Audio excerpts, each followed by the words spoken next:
आपण स्वप्न वासव दत्तमवरचे जे मी तुम्हाला ग्रुपवर प्रश्न विचारलेले आहेत त्या प्रश्नांची उत्तरं तुम्हाला मी ज्या नोट्स पुरवलेल्या आहेत, ही जी स्वप्न वासव दत्तमची PDF तुम्हाला दिलेली आहे, त्या PDF मध्ये तुम्हाला या सगळ्या प्रश्नांची उत्तरं कशी मिळणार आहेत याची उजळणी एकदा पुन्हा करण्यासाठी आपण हे लेक्चर घेत आहोत. या स्वप्न वासव दत्तम नाटकाचं कथानक नक्की काय आहे ते आपण पहिल्या पॅरेग्राफमध्ये समजून घेणार आहोत. वत्सदेशाचा राजा उदयन राणी वासवदत्तेला घेऊन उज्जैनीवरून आपल्या राजधानीला कौशांबीला पोहोचतो. बघा, आपल्या कथेमध्ये जो नायक आहे तो आहे राजा उदयन आणि जी नायिका आहे पहिली ती आहे राणी वासवदत्ता. तुम्हाला प्रश्न विचारले होते की उदयनाचा राज्य कोणतं किंवा उदयनाचा देश कोणता. उदयनस्य राज्यः किम किंवा उदयन कस्य देशस्य राजा अस्ति. आपलं उत्तर आहे वत्सदेशाचा राजा, वत्सदेशस्य. त्याची राणी कोण, पहिली नायिका कोण नाटकाची आणि उदयनराजाची पहिली राणी कोण, तर वासवदत्ता. कुठून घेऊन आलाय तो तिला, उज्जैनीवरून. म्हणजे वासवदत्ता कुठल्या देशाची आहे, उज्जैनीची. हा उदयन राजा आपल्या राजधानीला कौशांबीला पोहोचतो. म्हणजेच उदयन राजाची राजधानी कोणती, कौशांबी. उदयनस्य राजधानी का, तर कौशांबी. किंवा वत्सदेशस्य राजधानी का, तर कौशांबी. थोडा काळ गेल्यानंतर एका बलाढ्य शत्रूंनी त्याच्यावर चाल करून राज्याचा बराचसा भाग जिंकून घेतलेला आहे. वासवदत्तेशी विवाह केल्यापासून राजाचं राज्यकारभारातलं लक्ष कमी होतं, त्यामुळे शत्रूचं फावतं आणि राजाला आपली राजधानी सोडून लावाणक या गावी येऊन राहावं लागतं. आपला प्रश्न होता, पराजिता उदयनः कुत्र वसती. पराजित झालेला उदयन कुठे राहतो, तर आपलं उत्तर आहे पराजित झालेला उदयन लावाणक या गावी राहतो. त्याच्या मंत्र्यांपैकी यौगंधरायण धुरंधर होता, रुमणवान शूर होता. आता उदयन राजाच्या मंत्रिमंडळातला सगळ्यात महत्त्वाचा कोण आहे, यौगंधरायण. तो त्याचा प्रधानमंत्री आहे.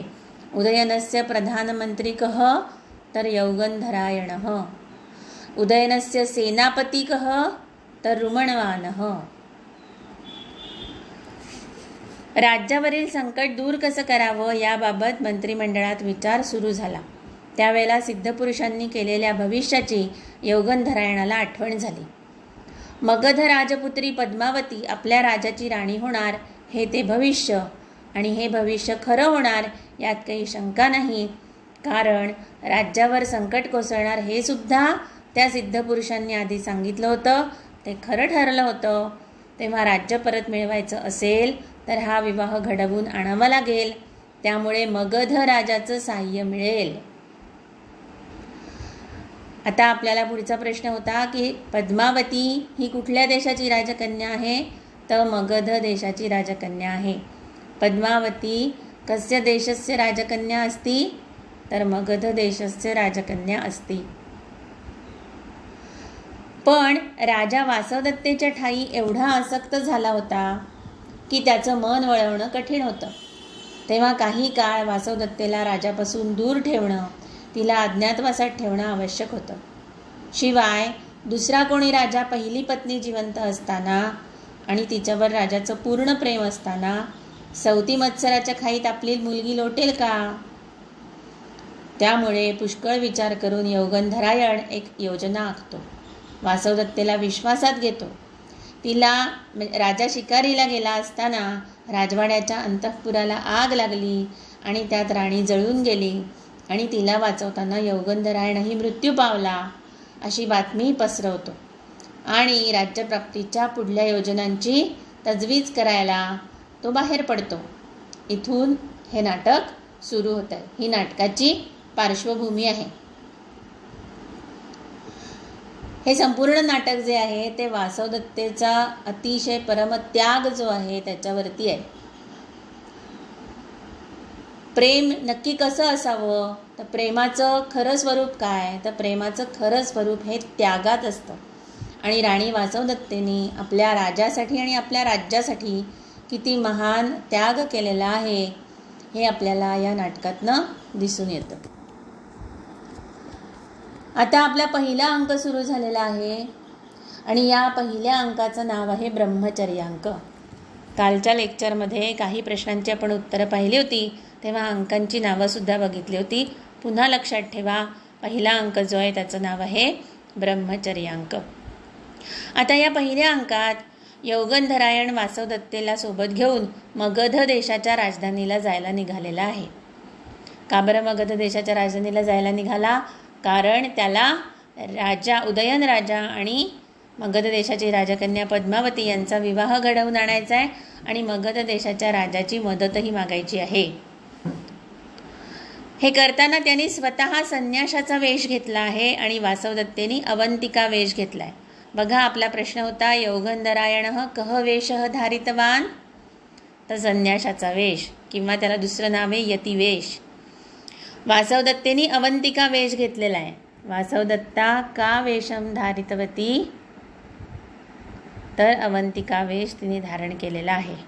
कालच्या लेक्चरमध्ये मी अवंतिका वेश म्हणजे काय हे स्पष्ट केलं होतं. मार्गक्रमण करत ते दोघं एके दिवशी सकाळी राजवाड्यापासूनच जवळच असणाऱ्या एका तपोवनात येऊन पोहोचतात. तिथे राजाचे 2 सैनिक तपोवनातल्या लोकांना दूर व्हा म्हणत समोर येतात. त्यावेळी यौगंधरायणाला असं वाटतं की धीर गंभीर आश्रमात राहणारे, वनातल्या फळांवर समाधान मानणारे, वल्कल परिधान करणारे, माननीय प्रज्ञावान अशा या तपस्व्यांना का बरं त्रास देण्यात येत आहे. अशी आज्ञा देऊन शांत तपोवनाला गावाचं स्वरूप आणणारा उद्धट, विनयहीन आणि चंचल वैभवाने गर्विष्ठ झालेला राजा कोण आहे असा? त्या यौगंधरायणाच्या मनामध्ये असं आलेलं आहे. त्याच्या मागचं कारण असं की राजाचे जे सैनिक आहेत ते राजधानीमध्ये राजाचे नियम लावू शकतात, पण तपोवनामध्ये त्यावेळेची तपोवनं जी आहेत ती तपस्व्यांनी, मुनींनी, वानप्रस्थात गेलेल्या आपले जे वडीलधारी आहेत त्या लोकांच्या निवासासाठी होती. त्या तपोवनामध्ये गुरुकुल पण असायचं. त्यामुळे राजाच्याही वरचे लोक जे आहेत, वरचे म्हणजे राजालाही जे आदरणीय लोक आहेत, त्या आदरणीय लोकांचा निवास त्या तपोवनात असायचा आणि तपोवनातले लोक या राजधानीत होणारा त्रास होऊ नये, शांतपणे जीवन जगता यावं आणि तपस्या करता यावी यासाठी येऊन राहायचे. त्यामुळे तिथे राजाच्या सैनिकांनी लोकांना बाजूला व्हा म्हणण्याचं काही कारण नाही. राजधानीमध्ये ठीक आहे की राजा किंवा राजवाड्यातले इतर लोक जर बाहेर पडले तर रस्त्यातल्या लोकांना बाजूला व्हा म्हणावं लागतं. जसं की आताही कोणी मंत्री वगैरे जर येणार असतील आपल्या गावात तर त्या गावामध्ये चोख बंदोबस्त केलेला असतो. तिथनं जितका वेळ त्या मंत्र्यांच्या गाड्या जात नाहीत तोवर इतरांना बंदी असते. एक प्रकारे आपल्याला आधीच सूचना मिळते. तसंच राजा पुढे निघाला की बाजूला व्हा किंवा राजा येतो आहे अशी ललकारी सैनिक देत असतात. पण अशी ललकारी तपोवनामध्ये मात्र योग्य नाही.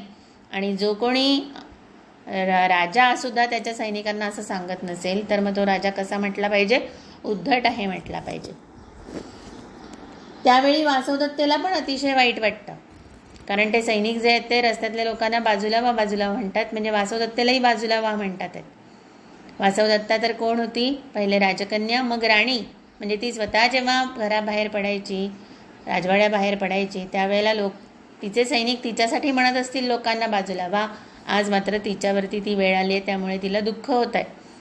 ती म्हणते आहे, आत्तापर्यंत पायी चालत आलो, त्याचे शारीरिक कष्ट झाले, पण त्याचं एवढं काही वाईट वाटलं नाही, पण रस्त्यातनं बाजूला व्हा असं मला सुद्धा म्हणावं, या अपमानाने मात्र मला फार दुःख झालं आहे. आर्यः तथा परिश्रमः परिखेदं न उत्पादयति यथा अयम परिभवः. आर्य ती त्या यौगंधरायणाला म्हणते. मोठ्या माणसांना आर्य म्हणण्याची पद्धत होती. आर्य तथा परिश्रमः परिखेदं न उत्पादयति. आत्तापर्यंतचे जे श्रम झाले, परिश्रम झाले, त्याच्यामुळे मला खेद वाटला नाही, दुःख वाटलं नाही. यथा अयम परिभवः. पण हा परिभव म्हणजे हा अपमान जो होतो आहे म्हणजे मला बाजूला व्हा जे म्हटलं जातं आहे त्याच्याने मात्र मला दुःख होत आहे. आपला प्रश्न होता, आर्य तथा परिश्रमः परिखेदम न उत्पादयती यथा अयम परिभवाः कह उक्तवान. कोण म्हणालं? कोण म्हणालं? वासवदत्ता म्हणाली. कोणाला म्हटलं? तर यौगंधरायणाला म्हटलं. त्यावेळी यौगंधरायण तिची समजूत काढतो आणि म्हणतो की राणीसाहेब, अहो अशाच प्रकारे माहीत नसलेल्या दैवतांचा अपमान होत असतो. आपल्याला जर माहीत नसलं की म्हणजे दगडाला शेंदूर फासला की आपण लगेच त्याला नमस्कार करतो, पण त्या दगडाला जर शेंदूर नसेल तर आपण तो लाथाडतो, फेकून देतो रस्त्यातनं बाजूला. त्याचंच उदाहरण देऊन यौगंधरायण सांगतोय की अहो माहीत नसलेल्या दैवतांचा सुद्धा अपमान होत असतो. आपण सुद्धा कित्येक वेळेला बाह्य स्वरूपावरून माणसाची परीक्षा करतो आणि जर त्या माणसाचे कपडे मळके असतील, फाटलेले असतील तर आपण लगेच त्याला गरीब ठरवून मोकळं होतो, किंवा चेहऱ्यावरून आपण त्याला अडाणी वगैरे पण समजू शकतो. पण प्रत्यक्षामध्ये ती व्यक्ती कुठल्या वेगळ्या पदावरची असेल किंवा किती विद्वान असेल हे कळलं किंवा आपल्याला समजतं की आपलं चुकलं. त्याप्रमाणे त्या सैनिकांना काय माहीत की ज्या कोणी रस्त्यामध्ये आहेत ती राणी वासवदत्ता आहे. म्हणून यौगंधरायण समजूत काढतोय, अशाच प्रकारे माहीत नसलेल्या दैवतांचा अपमान होत असतो. भवती एवं अनिर्ज्ञातानि दैवतानि अवधूयन्ते. अहो बाईसाहेब, भवती म्हणजे अहो बाईसाहेब, अशा प्रकारे अनिर्ज्ञात दैवतांचा म्हणजे माहीत नसलेल्या दैवतांचा सुद्धा अपमान होतो. अवधूयन्ते, अपमान होतो. मग आता हे वाक्य कोणी म्हटलंय? आपला प्रश्न होता, भवती एवं अनिर्ज्ञातानि दैवतानि अवधूयन्ते कह उक्तवान. कोणी म्हटलं? तर अर्थात यौगंधरायणाने म्हटलं. कोणाला म्हटलं? वासवदत्तेला म्हटलं. तो पुढे तिची समजूत काढतोय, तुम्ही पूर्वी राजवैभव उपभोगलाय, पतीच्या विजयानंतर तुम्हाला पुन्हा वैभव प्राप्त होणार आहे. चाकाची आर मालिका ज्याप्रमाणे खालीवर होते त्याप्रमाणे दैवसुद्धा फिरत असतं, सुखदुःखही फिरत असतं, तेव्हा वाईट वाटून घेऊ नका. तो तिची समजूत काढतोय आणि सांगतोय की प्रत्येक दिवस सारखे नसतात. दुःखाचे दिवस येतात तेही संपतात, सुखाचे दिवस येतात तेही कधीतरी संपणारच असतात. सातत्यानं हे सुखदुःख फिरत असतं. कशाप्रमाणे? तर चाकाप्रमाणे. हे वाक्य कोणी कोणाला म्हटलं? चक्रार पंक्तीही इव गच्छती भाग्यपंक्ती असं त्याचं संस्कृत आहे. चक्रार पंक्तीही इव गच्छती भाग्यपंक्ती. चाकाची आरमालिका ज्याप्रमाणे खालीवर होते त्याप्रमाणे दैव फिरत असते. मग चक्रार पंक्ती इव गच्छती भाग्यपंक्ती हे वाक्य कोणी म्हटलं? तर यौगंधरायणाने म्हटलं. कोणाला म्हटलं? तर वासवदत्तेला म्हटलं. तेवढ्यात मगध देशाचा कंचुकी समोर येतो आणि सैनिकांना म्हणतो, राजाला दोष लागेल अशी वागणूक टाळावी. आश्रमातल्या लोकांबरोबर असे उद्धटपणे वागू नये. हे महात्मे शहरात होणाऱ्या अपमानांचा त्रास चुकवण्यासाठी वनामध्ये येऊन राहतात. परिहरतु नृपापवादम, त्याचं संस्कृत आहे. परिहरतु नृपापवादम म्हणजे राजाला दोष लागेल अशी वागणूक टाळा. हे वाक्य कोणी म्हटलं? तर अर्थात मगध देशाच्या कंचुकीनी म्हटलं. आणि तपोवनातल्या लोकांना तो आश्वस्त करतो की तीर्थासाठी पाणी, समिधा, फुलं, दर्भ अशी तपाची साधनं म्हणजे तपश्चर्याची साधनं वनातनं आणायची असेल तर खुशाल आणा. राजकन्या धर्मशील आहे. तपस्व्यांना धर्माचरणात त्रास झालेला तिला आवडणार नाही. हे तिच्या कुळाचं व्रत आहे. त्यावेळी पद्मावती आपल्या दासदासींच्या सोबत तापसी होऊन राहणाऱ्या आपल्या राजमातेला भेटायला येते. पद्मावती किमर्थम आगतवती तपोवने? तर स्वतःच्या आईला भेटायला.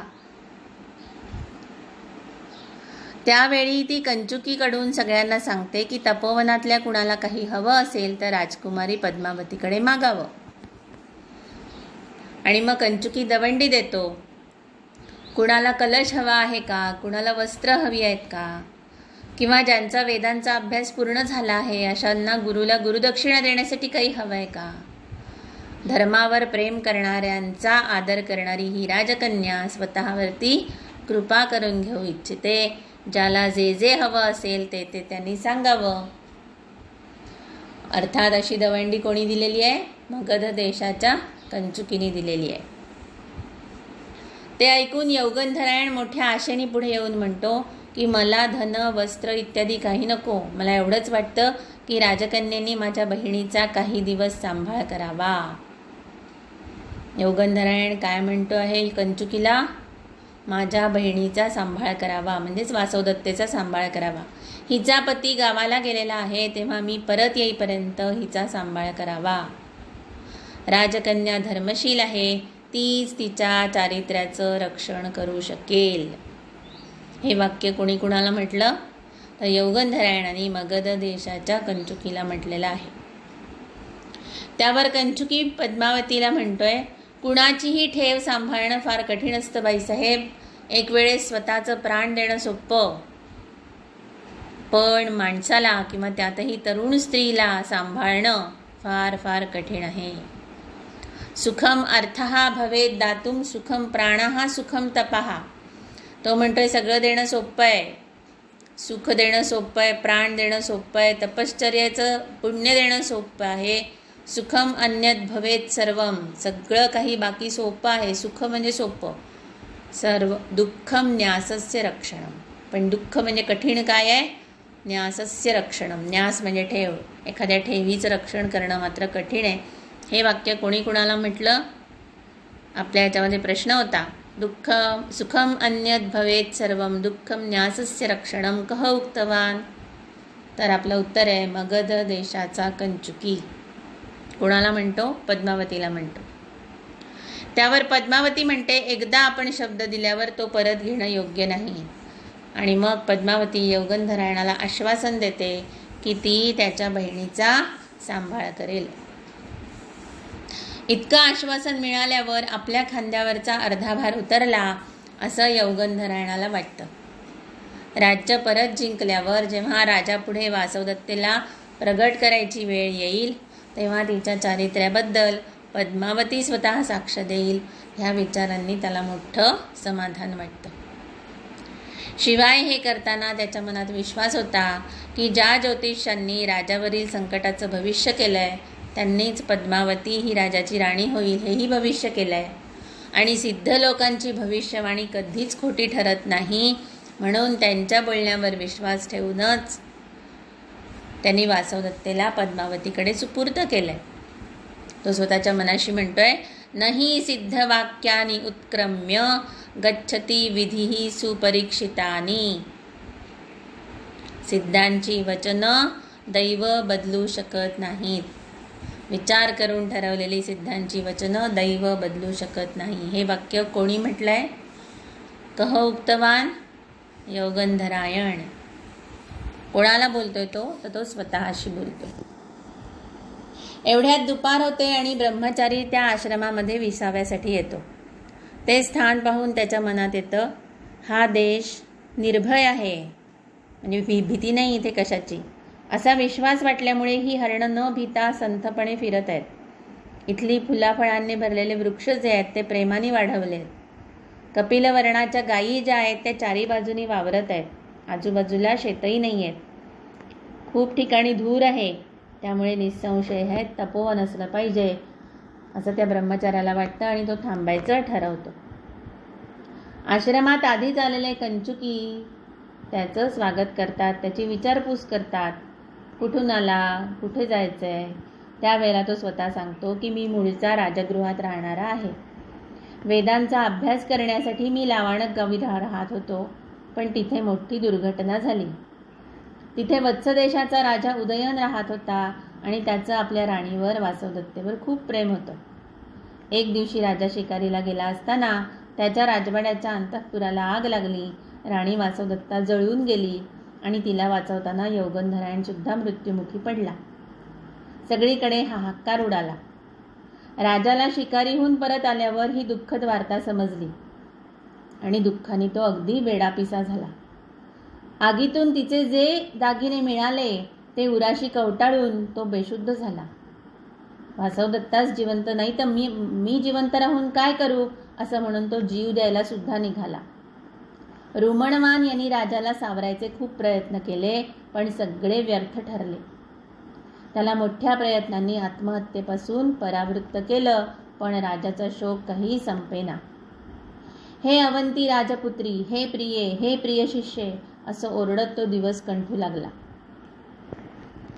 चक्रवाकीच्या विरहाने चक्रवाक पक्षी आक्रोश करतो, पण राजाने त्याला सुद्धा मागे टाकलं. स्त्री विरहाचं एवढं वेळ यापूर्वी कुणालाही कधीही लागलं नसेल. हा जो ब्रह्मचारी आहे ना, हा सगळी कथा सांगतो आहे, कारण तो लावणक गावातनं आलेला आहे. त्यामुळे त्या लावणक गावात काय घडलं, स्वतः योगंधरायण आणि वासवदत्तेलाही उत्सुकता आहे की काय झालं आपल्या मागे, आणि इकडे प्रेक्षकांनाही माहिती असलं पाहिजे की नक्की काय या नाटकाची पार्श्वभूमी आहे. त्यामुळे या ब्रह्मचार्याचा प्रवेश जो आहे, हा भास या आपल्या नाटककारांनी स्वप्न वासवदत्तमध्ये स्वतःच्या कल्पनेने घातलेला आहे. तो जो ब्रह्मचारी म्हणतो आहे की चक्रवाकाच्या शोकापुढे राजाचा शोक चक्रवाकाचा शोक काहीच नाही राजाच्या शोकापुढे. खरंच ती स्त्री धन्य आहे की जी जळली, पण जळून सुद्धा ती अमर आहे आपल्या पतीच्या प्रेमामुळे.